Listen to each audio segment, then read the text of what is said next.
Picture this. It's 1941, and the most advanced battleship ever built is cutting through the Atlantic with radar-guided guns that can shred any fighter plane out of the sky. Then a bunch of British pilots show up in biplanes, actual cloth-winged relics that fly slower than you drive on the freeway. And somehow these museum pieces became the thing the entire German war machine learned to fear. I'm talking about planes so outdated they shouldn't have survived 5 minutes, let alone change the course of World War II. But here's what nobody tells you about why the Luftwaffe feared Britain's slowest fighter plane. And trust me, this gets darker than you'd think. So let me set the scene for you. May 1941, Britain is hanging on by a thread. The Nazis have steamrolled across Europe, and now they've unleashed the Bismarck, this floating fortress that's basically the Death Star of battleships. We're talking about a ship with 8 15-inch guns and the kind of radar systems that were science fiction to most of the world. The German engineers had designed these gun systems to track fast modern aircraft, predict their movements, and blow them out of the sky before they could even get close. And Britain? They're throwing everything they have at this thing because if the Bismarck reaches the open Atlantic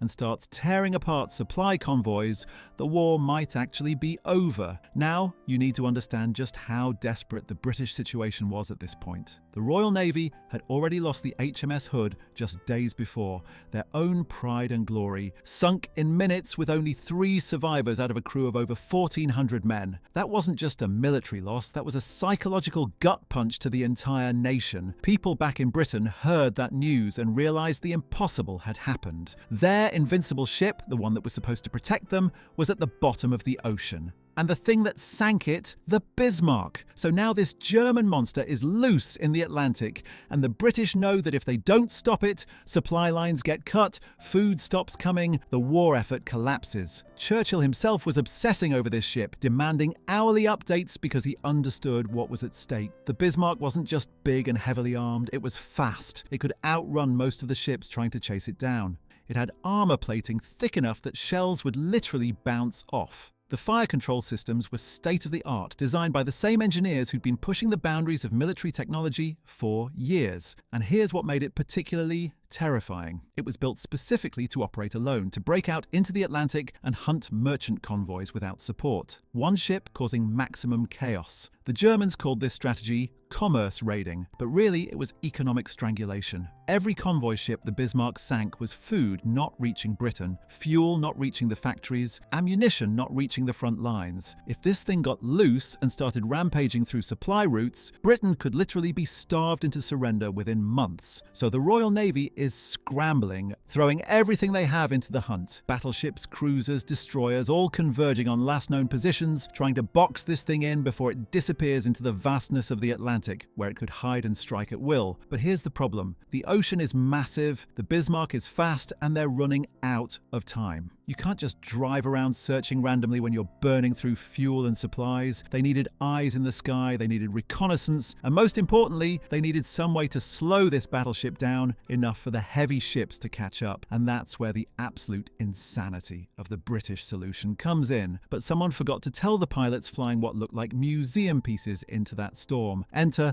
the fairy swordfish. And I want you to really picture this thing. It's a biplane with canvas wings held together with wire, with an open cockpit where pilots sat exposed to winds that could literally freeze your face. The British crews called them string bags because they looked like they'd fall apart if you sneezed on them. These things topped out at maybe 138 miles per hour on a good day, and when they went into their attack dives, they slowed down to about 90 miles per hour. For context, that's slower than the speed limit on most highways today. Young men in their 20s were climbing into these freezing cockpits on ships like HMS Victorious and Ark Royal, knowing full well what they were flying into. Now let me paint you a picture of what being a swordfish pilot actually meant. You're sitting in an open cockpit, which means there's no canopy, no protection from the elements whatsoever. When you're flying over the North Atlantic in May, the temperature at altitude can drop below freezing, and the wind chill makes it even worse. These pilots wore heavy leather jackets, goggles, gloves, but you're still getting blasted by wind that feels like it's cutting through your bones. Your face goes numb after a few minutes. Your hands start to lose feeling, which is a real problem when you need precise control over your aircraft. And you're not just flying in good weather, these guys were launching in storms at night from carrier decks that were pitching and rolling in 30-foot swells. The Swordfish itself was a torpedo bomber, which meant its job was to get low, really low, and release a torpedo that would run through the water and hopefully hit an enemy ship. But getting low over ocean waves in a storm while people are shooting at you is not exactly a walk in the park. You're talking about flying at altitudes of 50 feet or less, where one wrong move means you're in the water and dead in minutes from the cold. The torpedoes themselves weighed over 1,500 pounds, and dropping them required precise speed, precise altitude, and precise timing. Too high and the torpedo brakes on impact with the water. Too fast and it goes haywire. Too slow and you stall and crash. And you've got to do all this while flak is exploding around you and machine gun fire is trying to cut you in half. And here's the really crazy part. The Swordfish had a crew of 3. Pilot up front, an observer in the middle seat handling navigation and communications, and a rear gunner in the back with a machine gun for defense. That rear gunner, he's sitting backwards, completely exposed, watching enemy ships getting closer and closer, seeing the muzzle flashes from guns trying to kill him, and all he's got is a single machine gun that's basically useless against a battleship. These guys knew the math didn't favor them. They knew they were flying antiques into modern warfare, but they climbed into those cockpits anyway because somebody had to, and because maybe, just maybe, they could pull off something nobody expected. See those cutting-edge radar systems on the Bismarck? They were calibrated for speed. The German gunners were trained to track fighters coming in at 300, 400 miles per hour, planes that would scream past in seconds. The radar would calculate trajectory, lead the target, and fire shells that would explode right where the plane was going to be. It was mathematical, precise, deadly. German anti-aircraft crews had gotten very good at shooting down fast modern aircraft, and they'd been trained on the assumption that anything attacking them would be fast. That was just common sense, right? You want to attack a ship, you come in fast, drop your payload, get out fast. The longer you hang around, the more likely you are to get shot down. So when these Swordfish came puttering in at 90 miles per hour, hugging the waves in the middle of a storm, the targeting systems literally couldn't figure out what they were looking at. The shells would explode ahead of the planes or behind them because the Germans kept assuming they were moving faster than they actually were. It was like trying to swat a fly with a shotgun designed to hunt eagles. The Bismarck's greatest strength had just become its blind spot. German gunners would set their fuses for a certain distance, accounting for how far a fast plane would travel before the shell reached it, and then watch in frustration as their shells detonated in empty air because the Swordfish was still lumbering along way behind where it should have been. And it wasn't just the speed that threw them off. The Swordfish was small, made mostly of fabric and wood, which meant it didn't give a great radar return anyway. In rough seas with waves and weather interference, these planes were sometimes barely visible on screens. They'd pop up, disappear, pop up again in a completely different location. For gunners used to tracking clean radar signatures from metal fighters, this was maddening. Some German reports from the Bismarck mentioned that they felt like they were shooting at ghosts. You'd see it, you'd aim, you'd fire, and by the time your shells got there, the plane had somehow dodged without even seeming to try. It was pure frustration, and for a crew that had just sunk the hood and felt invincible, this was their first taste of vulnerability. But surviving the guns was only half the nightmare these men faced, because now you've got to understand what it actually meant to press an attack in these conditions. You're flying a glorified kite through a storm in the North Atlantic, in the dark, with explosions lighting up the sky around you. You're so cold you can barely feel your hands on the controls, and you've got to drop a torpedo, which weighs over a ton, at exactly the right moment, at exactly the right angle, while traveling barely faster than a car. One mistake and you're in the water. No mistake and you're sending thousands of men to the bottom of the ocean. And on the evening of May 26th, everything was about to change. The first attack wave had come from HMS Victorious days earlier, and they'd managed to score one hit on the Bismarck that didn't do much damage but rattled the German crew. But now the Bismarck had shaken off most of its pursuers, and it looked like it might actually escape. The British were running out of fuel, running out of time, and running out of options. The Bismarck was limping a bit from earlier damage, but it was still making good speed toward the French coast where German air cover and U-boats could protect it. If it reached safety, all of this would have been for nothing. So the Ark Royal launched its sword Swordfish squadron in deteriorating weather, knowing this was probably the last chance they'd get. So it's late evening now, getting dark, and the weather's getting worse by the minute. The Swordfish crews are launching from the Ark Royal, and these pilots are navigating basically by gut feeling through storms that are tossing their carriers around like bathtubs. They're flying so low that waves are literally splashing their wheels. Think about that for a second. You're in an open cockpit, freezing, exhausted, flying through a storm so violent that ocean spray is hitting your landing gear.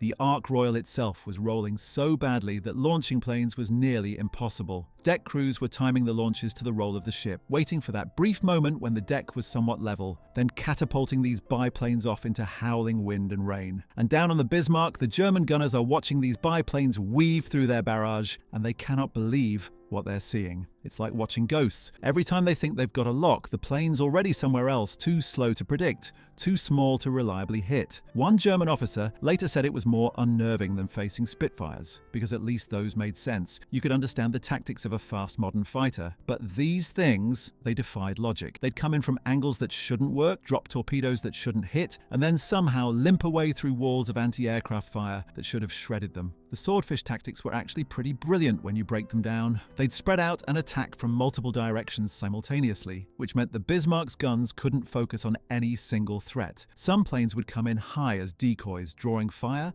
while others would skim the waves from different angles. The pilots had to time their approaches so they all converged on the target at roughly the same moment, maximizing confusion and splitting the defenses. And they had to do this without radio communication in most cases because radio silence was essential to avoid giving away their positions. So these crews were coordinating complex attack runs using hand signals and pre-planned timing, in the dark, in a storm, while being shot at. Then one pilot lined up a shot that would decide everything. A Swordfish piloted by Sub-Lieutenant John Moffat releases his torpedo. It drops into the water, runs true through the storm, and slams directly into the Bismarck's stern, right into the steering mechanism. Now here's the thing about rudders on ships this size. They're not just important, they're everything. When that torpedo hit, it jammed the rudder at a 12-degree angle. The engineers tried for hours to fix it, flooding compartments, sending divers down, everything. Nothing worked. This ship that was supposed to be unsinkable was now stuck traveling in a giant circle, unable to steer, unable to escape. A 40,000-ton battleship reduced to going in loops like a broken toy in a bathtub. John Moffat himself almost didn't make it back to the Ark Royal that night. His plane had taken damage, fuel was running low, and the weather was getting worse. When he finally landed on the carrier deck, he climbed out of his cockpit, shaking from cold and adrenaline, and deck crews told him he'd scored a hit. But he didn't know where. Nobody knew yet that his torpedo had struck the one spot that would seal the Bismarck's fate. It wasn't until hours later, when reconnaissance confirmed the battleship was going in circles, that the reality sank in. One torpedo, one hit out of dozens dropped that night. One lucky strike in exactly the wrong place, or the right place, depending on which side you were on. The German crew on the Bismarck worked frantically to fix the rudder. They tried everything they could think of. Engineers welded chains to try to force the rudder back to center. They attempted to steer using just the propellers, varying speed on each shaft to compensate, but at the slow speeds that required, they were sitting ducks. Divers went down into flooded compartments trying to access the steering machinery, working in cramped, dark, freezing water while the ship listed and rolled. Officers drew up plans to blast the rudder off entirely with explosives, figuring no rudder was better than a jammed one, but they couldn't make it work. Every attempt failed. And all the while, British battleships were closing in, getting into position for the kill. What happened next reveals something darker than just tactical victory. See, the pilots flying back to their carriers that night knew exactly what they'd done. They'd signed death warrants for over 2,000 German sailors, most of them not much different from themselves, young guys who'd been drafted, who had families waiting, who probably didn't want to be there any more than the British did. John Moffat himself said he never celebrated what happened that night, because the Bismarck was now a sitting duck and British battleships were closing in for the kill. There was no escape, no rescue coming. Those men on that ship knew they were dead, and they had hours to think about it, while circling helplessly in the Atlantic. Victory always sounds clean in the history books. You read about the Bismarck being sunk and the threat being eliminated, and it's presented as this triumphant moment for the Royal Navy. And strategically, it was. But if you actually think about what those hours were like for the German crew, it's horrifying. You're on a ship that can't steer, watching the horizon for enemy vessels you know are coming, knowing that your big guns and heavy armor won't matter because you can't maneuver, can't escape, can't do anything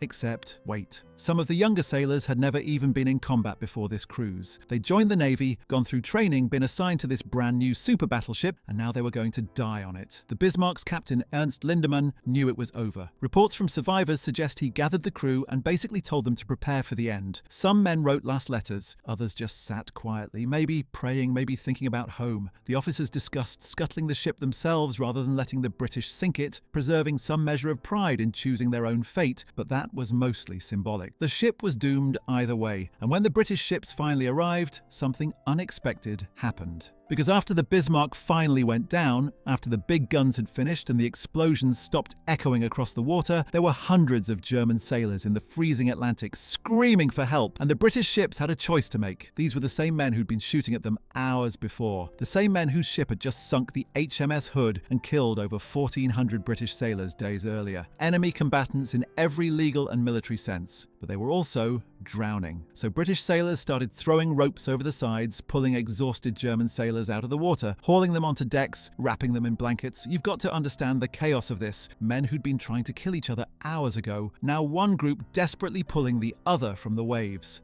Hands reaching down, grabbing onto anything they could, seconds making the difference between living and dying. Some British sailors jumped into the water themselves to reach men who were too weak to grab the ropes. They saved 110 Germans before a U-boat scare forced them to abandon the rescue and leave hundreds more behind. And that moment, that decision to reach down and pull up someone who was your enemy, that's where the machinery of war cracks open and you see actual people underneath. Because think about what's going through these British sailors' heads. Maybe some of them had friends who died on the Hood. Maybe they'd lost family in the Blitz, in German bombing raids on British cities. They had every reason to hate these German sailors, every justification to just sail away and let them drown. And some probably wanted to, but most of them didn't. They saw men in the water and instinct took over. The same instinct that makes you reach out to catch someone who's falling, even if you don't know them, even if you have reason to dislike them. There are accounts from survivors on both sides about this moment. German sailors talking about British hands pulling them aboard, giving them hot tea, treating their wounds.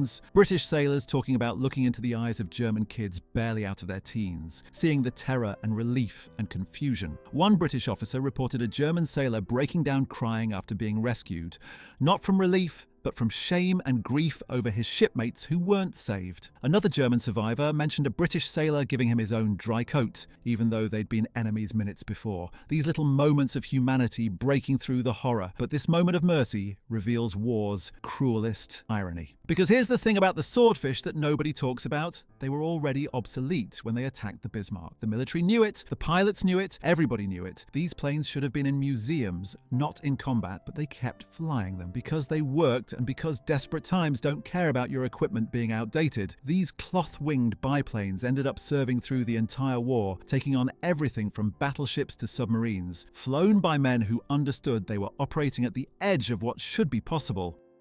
The Swordfish first flew in 1934, which means by 1941 it was already 7 years old, ancient in aviation terms when technology was advancing by leaps and bounds. By comparison, the Spitfire, Britain's premier fighter, had been introduced in 1938 and was already seeing multiple upgraded variants. Modern aircraft were all-metal monoplanes with enclosed cockpits, retractable landing gear, and speeds over 300 miles per hour. The Swordfish had none of that. It was a holdover from an earlier era, kept in service mostly because Britain was desperate for any aircraft that could operate from carriers. But weirdly, its obsolescence became an advantage in certain situations. The slow speed that should have been a death sentence actually made it more stable at low altitudes in rough weather. The fabric covering was easier to repair than metal. You could literally patch holes with fabric and glue in a pinch. The open cockpit gave pilots better visibility than enclosed canopies that could fog up or ice over. And most importantly, the Swordfish was reliable. It wasn't fancy, but it worked. Pilots knew what it could do, knew its limitations, and trusted it. They weren't supposed to survive, let alone succeed. But technological superiority doesn't mean much when you can't actually hit what you're aiming at. The Germans learned this lesson the hard way at the Bismarck, and it's a lesson that keeps repeating throughout military history. The most advanced weapon doesn't always win. Sometimes the old, simple, reliable tool beats the cutting-edge technology because warfare isn't a laboratory environment. It's chaos, weather, human error, luck, and 1,000 variables that fancy engineers didn't account for, and that's where the real story hides, in what we don't usually talk about. See,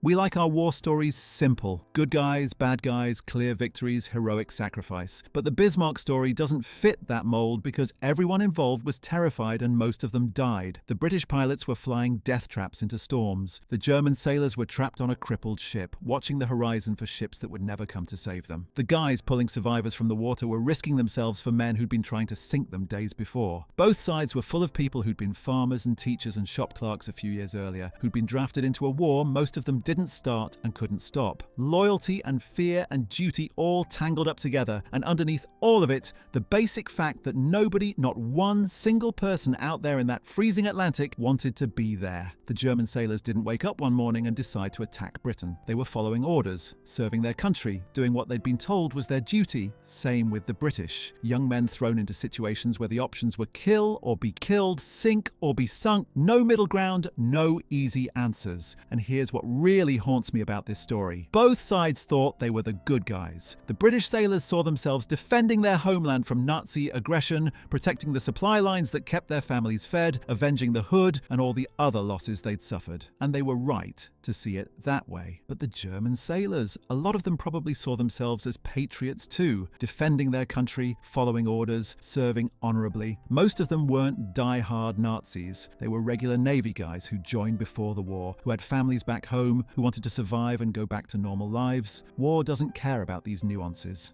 It reduces everything to sides, to targets, to objectives. The Bismarck became a target that had to be eliminated. The Swordfish crews became weapons to eliminate it. The individual people involved, their hopes and fears and humanity, all of that gets compressed down to mission parameters and strategic goals. And we do this because we have to, because acknowledging the full humanity of everyone involved would make warfare psychologically impossible. You can't drop a torpedo on a ship if you're really thinking about the 2,000 individual people on board, each with their own story, their own reasons for being there. Which brings us back to those slow, rickety biplanes and what they actually represent. Because the Swordfish didn't win because they were better. They won because everyone assumed slower meant weaker. And sometimes your greatest vulnerability becomes your only advantage. But more than that, they represent something we don't like to admit about war. That it's chaos pretending to be strategy. That the most advanced weapon can be beaten by the most outdated one. That the line between victory and drowning is thinner than we want to believe. Those pilots who flew into the storm that night, the sailors who pulled enemies from the water afterward, the thousands who died on both sides, they're all part of the same story about what happens when we send young people to kill each other over decisions made by old men in distant capitals. Churchill was in London, making strategic decisions. Hitler was in Berlin, planning conquests. And out in the Atlantic, kids barely old enough to drink were freezing to death in the water or shaking with cold in open cockpits, all of them caught in machinery bigger than themselves. And the question that haunts me isn't just how a biplane beat a battleship, it's how we keep finding our humanity in the middle of machinery designed to destroy it. How British sailors decided to rescue German ones even when they didn't have to. How German survivors talked about the respect they were shown even as prisoners. How John Moffat, the pilot who doomed the Bismarck, carried the weight of that strike for the rest of his life, understanding that his skill and courage had killed thousands. There's no clean ending to this story. The Bismarck sank. Over 2,000 German sailors died. The British kept their supply lines open. The war continued for 4 more brutal years. The Swordfish kept flying, kept attacking, kept proving that obsolete didn't mean useless. And decades later, survivors on both sides would meet at reunions and memorials. Old men sharing stories about that night in the Atlantic, finding common ground in shared trauma and mutual respect for having survived what shouldn't have been survivable. The machinery of war keeps grinding forward, keeps demanding young lives, keeps creating these impossible situations where people have to make terrible choices. But in the gaps between the machinery, in those moments when one human reaches down to pull another from the waves, we see what we actually are underneath all the uniforms and flags and orders. We're fragile, mortal, capable of both tremendous courage and tremendous compassion, often simultaneously. The same hands that released torpedoes later pulled drowning men to safety. The same ships that fired killing broadsides later threw lifelines. And maybe that's what the story of the Swordfish and the Bismarck really teaches us. Not about tactics or technology or even victory, but about the stubborn persistence of humanity in places where it has no business surviving. In storms and battles and freezing water, in the face of certain death and impossible odds, people kept making choices that affirmed life even while surrounded by death. They flew planes that shouldn't fly, survived attacks that should have killed them, showed mercy when mercy wasn't required, and in doing so, proved that maybe we're more than just the wars we fight and the weapons we build. Share your family's WP stories below. Let's remember the people behind the history.